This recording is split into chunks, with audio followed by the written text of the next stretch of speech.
রাজ্যে palm oil চাষের কাজকে আরও ব্যাপকভাবে ছড়িয়ে দেওয়ার লক্ষ্যে প্রতিনিয়ত কৃষকের বাগান পরিদর্শন করছেন জাতীয় ভোজ্য তেল মিশনের ত্রিপুরা রাজ্যের state consultant doctor Rajib Ghosh.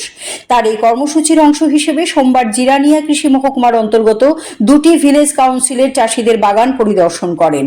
এদিন তিনি প্রথমে জিরানিয়া কৃষি মহকুমার অন্তর্গত বিশ্রামবাড়ি ভিলেজ কাউন্সিলের বাসিন্দা কৃষক শান্তনা দেববর্মার বাগান পরিদর্শন করেন। তখন তার সঙ্গে ছিলেন জিরানিয়া কৃষি মহকুমার কৃষি তত্ত্বাবধায়ক সোমেন কুমার দাস সহ অধিকর্তা প্রবীর দাস সহ অন্যান্যরা। 2 হেক্টর জায়গা জুড়ে শান্তনা দেববর্মা তার পাম অয়েল বাগান গড়ে তুলেছেন। বাগানে প্রায় 290টি গাছ লাগানো হয়েছে। গাছগুলোর বৃদ্ধি সন্তোষজনক বলে জানিয়েছেন ডক্টর রাজীব ঘোষ। শান্তনা দেববর্মা অন্তর্বর্তী ফসল হিসেবে পাম বাগানে ভুট্টা, বরবটি, গাঁদা ফুল, অড়হর ডাল, ধনেপাতা, আনারস ইত্যাদি লাগিয়েছেন। অসময়ে ধনেপাতা চাষ করে প্রায় 20,000 টাকা লাভ করেছেন বলেও জানান। সব মিলিয়ে সবজি বিক্রি করে অন্তর্বর্তীকালীন সময়ে 1 লক্ষ টাকার বেশি রোজগার করেছেন।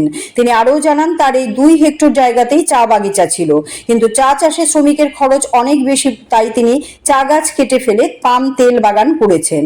এর কারণ হিসেবে তিনি জানান, চা গাছের তুলনায় পাম গাছে অনেক বেশি লাভ। এই জন্য জিরানিয়া কৃষি মহকুমার কৃষি তত্ত্বাবধায়ক সোমেন কুমার দাসের কাছে আহ্বান জানিয়েছিলেন তাকে পাম বাগান করতে সরকারি সহযোগিতা দেওয়ার জন্য। তার এই আহ্বানের প্রেক্ষিতে জিরানিয়া কৃষি মহকুমার তরফে বাগান গড়ে তুলে দেওয়া হয়েছে। অন্তর্বর্তী ফসল করার জন্য আর্থিক সহায়তা দেওয়ার পাশাপাশি প্রায় 1,80,000 টাকা খরচ করে পুকুর খনন করে দেওয়া হয়েছে। শূকর এবং হাঁস পালনের জন্য আর্থিক সহায়তা দেওয়া হয়েছে। রাজ্য সরকারের এই সহযোগিতায় তিনি খুশি। এই জন্য তিনি রাজ্য সরকারের কৃষি এবং কৃষক কল্যাণ দপ্তর ও ভারত সরকারের অয়েল পাম মিশনের আধিকারিকদের ধন্যবাদ জানিয়েছেন। এর পরবর্তী পর্যায়ে ডক্টর রাজীব ঘোষের নেতৃত্বে প্রতিনিধি দলটি জিরানিয়া কৃষি মহকুমার অন্তর্গত কুইয়াচান বাড়ি ভিলেজ কাউন্সিলের বাসিন্দা কৃষক বিজয় দেববর্মার 1 হেক্টর জায়গার উপর গড়ে তোলা পাম বাগান পরিদর্শন করেন। তিনিও চা বাগান গড়ে তুলেছিলেন, কিন্তু চা চাষ তুলনামূলক কম লাভজনক হওয়ায় চা বাগানের মধ্যে নতুন করে পাম অয়েল চাষ শুরু করেছেন তিনি। বিনামূল্যে পাম গাছের চারার পাশাপাশি জল সেচের জন্য মোটর, পুকুর খননের জন্য 1,80,000 টাকা আর্থিক সহায়তা সহ অন্যান্য সরকারি সহযোগিতা পাওয়ায় তিনি খুশি বলে জানান। এই সহযোগিতার জন্য রাজ্য সরকারকে তিনিও ধন্যবাদ জানিয়েছেন। আমি চিন্তা করলাম আর কি, চা বাগানটা পয়সা নাই, ওই প্রায় 16-17,000 টাকা খরচ করেছে, মাত্র হয় 23,000 ইনকাম কম। এরপরে স্যারের লোক আমি যোগাযোগ করেছি, দেখা করছি স্যার, আমি তো লাভজনক ফসল করতাম, কিটা করতাম। এরপরে স্যার আমরা বুঝিয়ে দিচ্ছে, মানে এভাবে করেন, পাম অয়েল দিয়ে দিচ্ছে। এরপরে ওখানে পর্যন্ত মোটামুটি করতেছে আর কি। আচ্ছা, এই যে পাম অয়েল করছো, এই যে পাম অয়েলের পাশাপাশি তুমি এগ্রিকালচার দপ্তর থেকে আর কি কি পাইছো?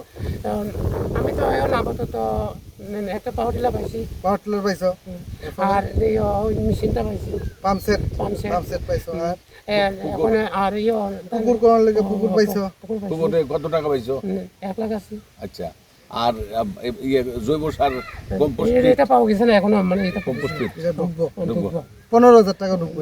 আর পশুপালন করার লিগে অয়েল পাম্পে টাকা আছে, 10,000 টাকা পাইছেন? ওইটা পাইছি স্যার। আচ্ছা, এরপর অন্তর্বর্তী ফসল করার লিগে 6,250 টাকা ওনার অ্যাকাউন্টে দেওয়া হয়েছে, অ্যাকাউন্টে ঢুকছে। আচ্ছা, ঠিক আছে, তো ভালোই, প্রায় সব করে মোটামুটি প্রায় 70-80,000 টাকা গত বছরে সব ফসল। ধন্যবাদ। এর মধ্যে আবার আমি ওই বোম্বা মেশিন ধান গিয়ে এটাও সারা লাখ আছে, তার কাছে করছি, এটাও এখন পাইব।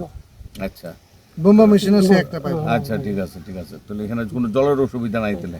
জলের অসুবিধার বলতে আচ্ছা, অয়েল পাম্প প্রজেক্টে যে পুকুর দেওয়া হয়েছে, এটার মধ্যে কি পরিকল্পনা আছে? মাছ মৎস্য পালন করবেন?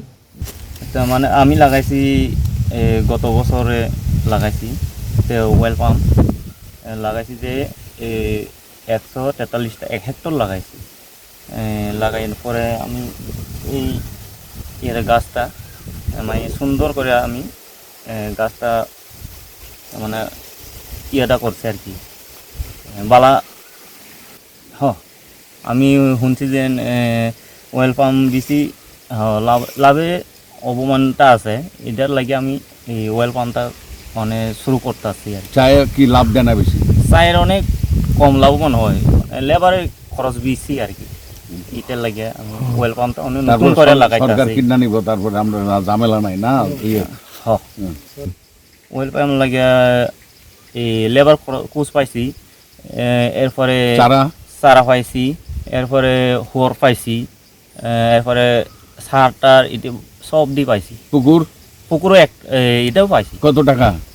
মিনিমাম 1,80,000 এমন স্কিম পাইছি।